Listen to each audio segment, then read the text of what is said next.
Hello, and welcome to the Ilene Silverman Show. I'm your host, Ilene, and on this week's program, our guests discuss the upcoming Gainesville Community Holocaust Remembrance based on an original play, The Ghosts on the Wall, on letters sent by a German-Jewish couple to their son in the United States. Stay with us. We'll be right back.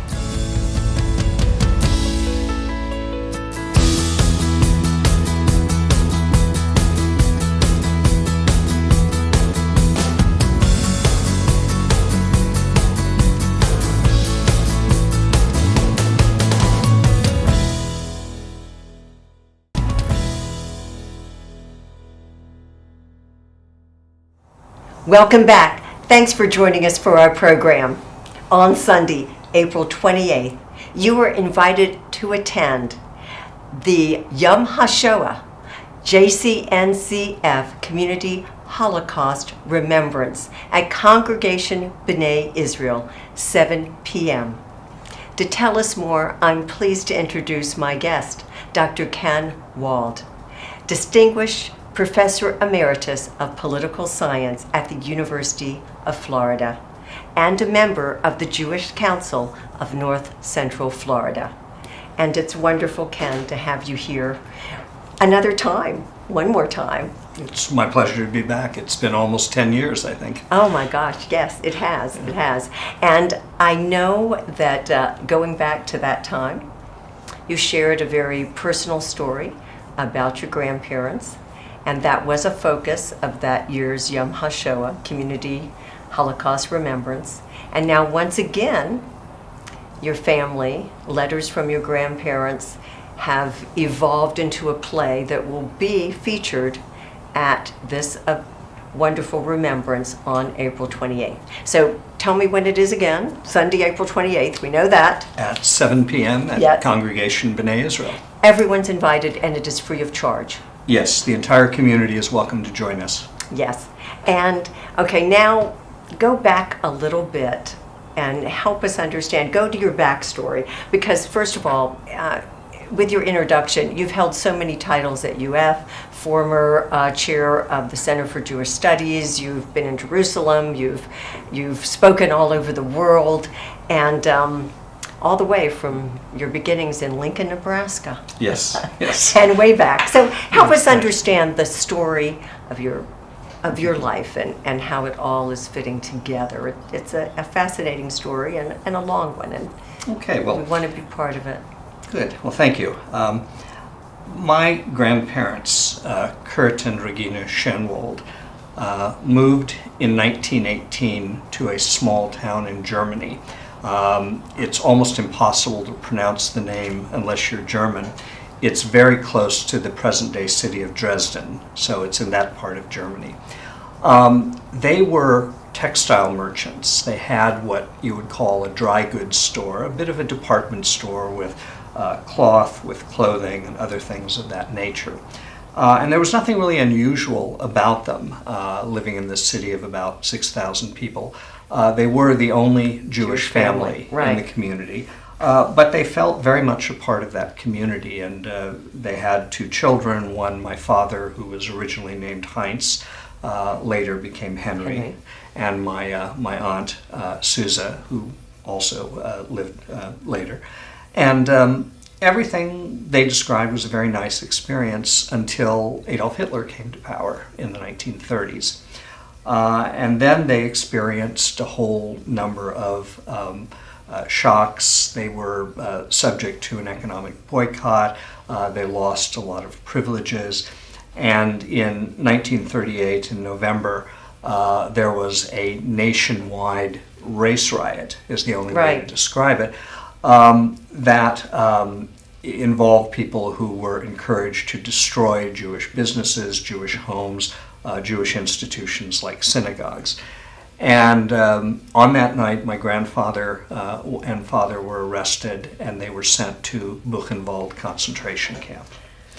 I mean, and I know that viewers, many are saying, oh, we've heard these words, we know this, but when you tell this story, and it is so personal, it has quite a profound effect.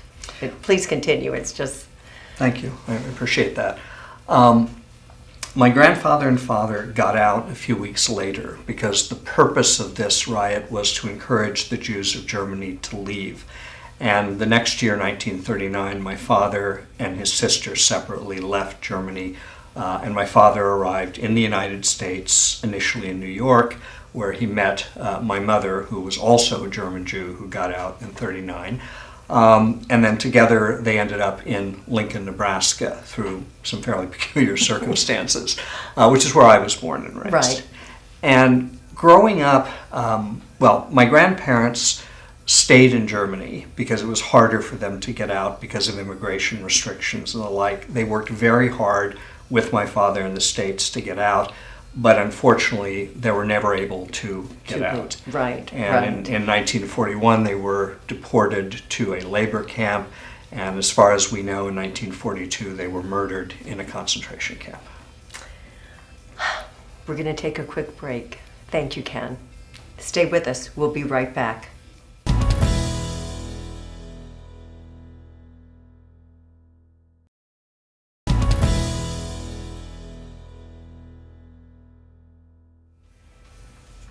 We're back talking about Yom Hashoah, the JCNCF Community Holocaust Remembrance.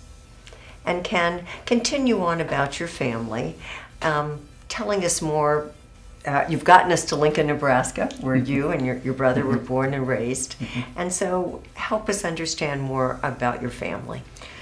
Yeah. Growing up, my brother and I knew almost nothing about my parents' histories, and my father in particular never spoke about his parents. There were pictures of them on the wall of the dining room, and I used to think of them as the ghosts on the wall, which is where the title of this play we're going to talk about comes in. Because no one ever really explained it. They were just, Most of the people of that generation, most of the survivors, really wanted to build a new life. They didn't want to scare us by telling us these stories. What had been. And frankly, they were focused on the future, not the past. And that's common, as you said, with other second generation children of survivors. Very much so. Yeah, and as I've always said, I'm in awe at the lives that people were able to build out of such despair and move forward. They are heroes for what they managed to do, which is just live subsequently ordinary lives for the most part and raise ordinary children. I think that's heroic. I have such respect for my parents. I would agree. Yeah. Well, anyway, I didn't really know anything about my grandparents until 1986 when my father passed away. My brother and I were cleaning out the study he kept in the basement of our house, and I was bringing files over to the table, and I brought out this very heavy manila folder, and I had no idea what it was. Everything else was business material. And I opened it, and I realized they were letters written long ago, and they were in German, which I don't speak, but I could understand enough to know they were letters to my father. And then when I saw the signatures, I realized they were letters from my father's parents to him in the United States. My grandparents had stayed in Germany, and between 1939, when my father left, and 1941, when they were deported, they wrote him about 150 letters. And this was the folder. That was the folder. What a moment. It was amazing. And in a way, I didn't get possession of these until after my mother's death in 2000. And even then, because I don't know German, I didn't fully understand them until I had them translated by a graduate student at the University of Florida. And then, as a middle-aged man, I suddenly met my grandparents. Right. Now they were no longer ghosts on the wall. They were real people, and they turned out to be really interesting. Ordinary people, business people, not intellectuals or whatever. But they were just focused on planning their life in America. They intended to come to the U.S., work with my father, probably in a grocery or something like that. And the letters are not full of despair, they're not full of anger, they're simply, let's get on with our new lives. And they spent, which they were anticipating. Yeah, and they spent their time learning the language, taking up trades they thought were supposed to be useful. And again, just assuming that one day they would be reunited with their children. And you have said they put in different points of view in the letters, like their advice. like their parental advice to Yes. your dad. My grandmother especially was a Jewish mother par excellence, and she constantly gave him advice about how to put forward his civilized European style when he was working, and making fun of him at one point for, are you keeping your hairbrush clean? She was very concerned about I mean, this. it just Yeah. it is. They're so real. They're so real. And okay, now keep saying, yeah. keep going. How did the whole? Okay, take us another step. Some years later, I got an email from a teacher, a high school drama and English teacher in Lincoln, where I had been raised. I was in Florida by this point, who wanted to teach a course about hate. He had already done this using the case of Emmett Till, the young boy from Chicago murdered in Mississippi. And he was interested in the Holocaust Right. as a subject of, and nothing better symbolizes hate. And so he asked around about were there any families in Lincoln that had experienced the Holocaust. And ultimately he got in touch with me. And he had read an essay I had written about my grandparents called The Ghosts on the Wall. Based on those letters. Based on those letters. And he said he wanted to use it in his class. And I said he was welcome to do that. I gave him rights. And then he came back and said, I'd like to do more about this. Would I be able to read the letters or the translations? Because he didn't speak Hebrew either. Right, a lot to, and we're going to take a quick break. Stay with us. We'll be right back.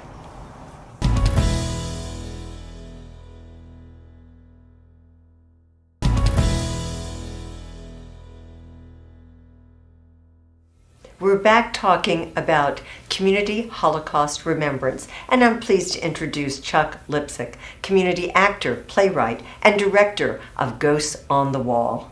And thanks for joining us, Chuck. Thank you for having me on.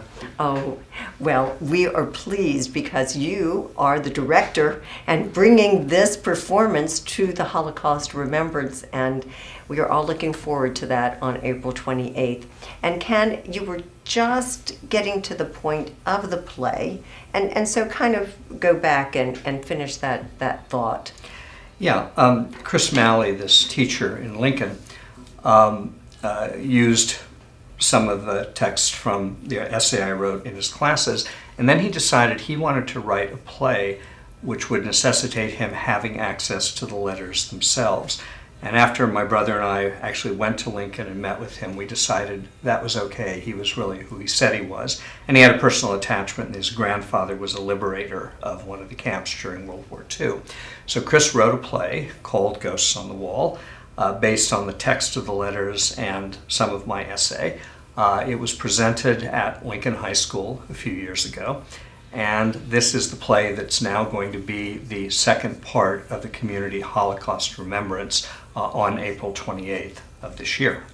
Right, and then, well, Actors Warehouse, artistic director, founder, Stephen Butler, who was not able to join us at the last minute, could not join us for our program here. Met you about 2 years ago, I believe, but Actors Warehouse is the perfect community theater to bring Ghosts on the Wall to us here at Congregation B'nai Israel for the Holocaust Remembrance, because they have a dedication to diversity in the arts, and that is part of their mission and their message and what they've been striving for. So Stephen and his group, the perfect theater for you to align with.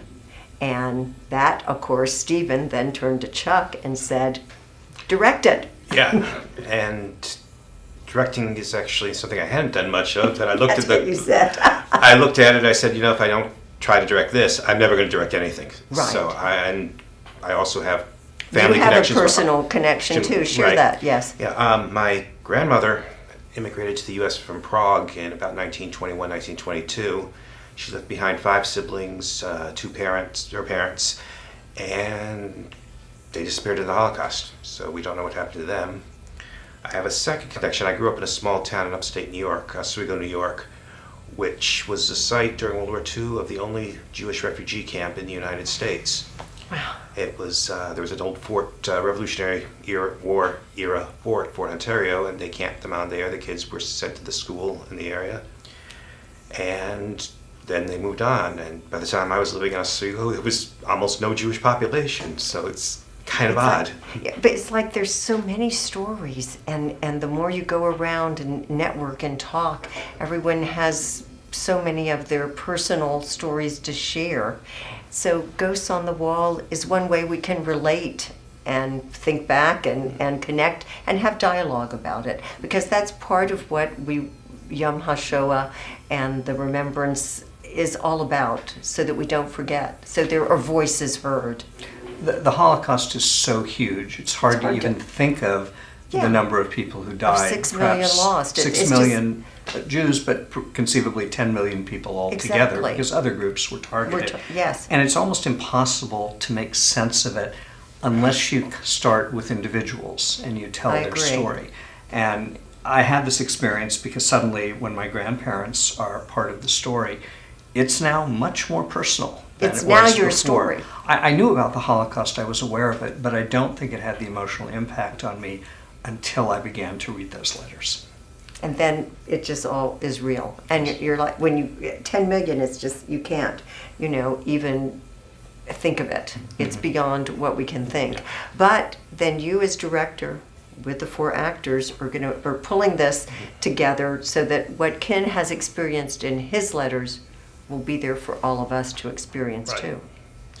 All right, we got it's a 4-character play. It's the grandparents, Kurt and Regina. It's Ken. And there's a actor playing a German official who makes all the announcements. So you have a timeline of what's going on. At the same time, while these people are trying to survive and getting more and more closed in upon. But you have these frightening announcements, and you still have them optimistic and looking for ways to get out and expecting to get out. Right. That a new life awaits them. We're going to take another quick break. Stay with us. We'll be right back.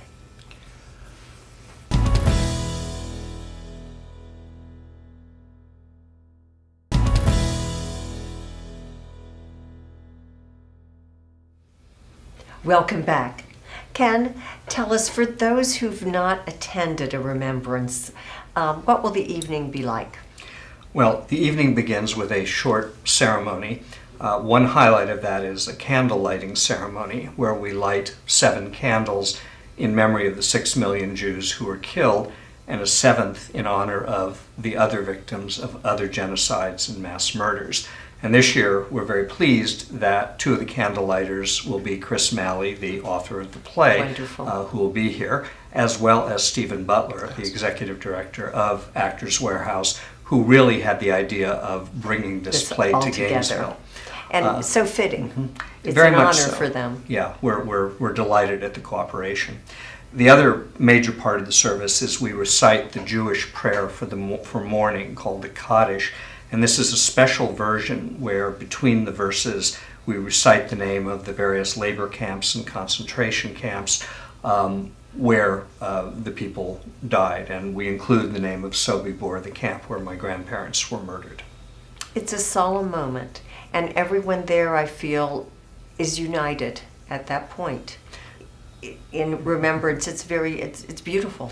It's a very powerful moment. It is. And when that part is over, we will then segue into the presentation of Ghosts on the Wall, right, making its debut with a debut director. Yes, right here, the first time in Gainesville, and taking shape. Maybe one other time on the beam of Congregation B'nai Israel until April 28th. Yeah, you got a big task we there. We got to get a rehearsal in this. I know. For me, ceremony just sometimes feels abstract to me, and I think one of the things that it attracts me to theater and literature in general is you get to see the story, and I think this is you get to see what happened to people there, and I really think that for me the play is what draws me in and gives me an idea of what happened and what tells me what's important about it. It's what makes it so real. Makes it so real, makes it that you don't want to have it happen again, never again. Exactly. So it really puts it home. Mm-hmm. And I think it will definitely reach people. Yes. But the question is, what about you, Ken? How will it reach you? Seeing we both belong to Congregation B'nai Israel. Chuck's part of our Jewish community. Our goal here is that all of the community will come together, that everyone is invited to bear witness to this, to your story. Yeah, the first time I saw the play performed in Lincoln, I was astonished how deeply moved I was, even though I'd written some of the words, even though I knew all the text of the letters. I was astonished at the way Chris had brought out things that I guess I hadn't seen.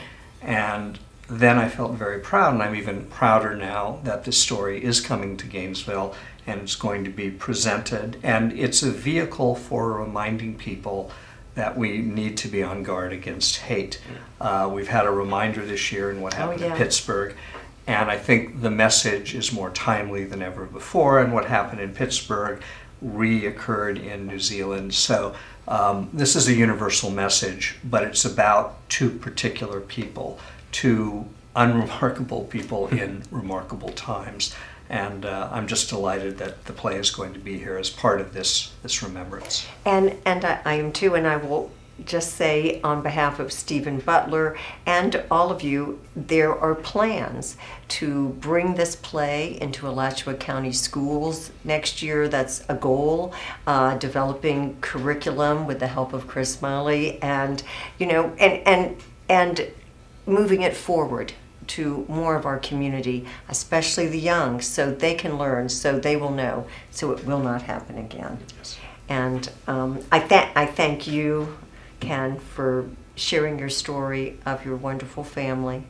Chuck, for your talent at bringing the ghosts on the wall to our larger community. Certainly Stephen Butler and Actors Warehouse for being a huge part of this and having the foresight to develop the idea of the play and how it could all evolve. And tell us one more time, when is this taking place? It's Sunday, April 28th at 7 p.m., Congregation B'nai Israel. All right, and open to the public, free of charge. We hope everyone will be there. And I thank you again. And I'm so glad that you tuned in, and I hope you will join us next week. Take care.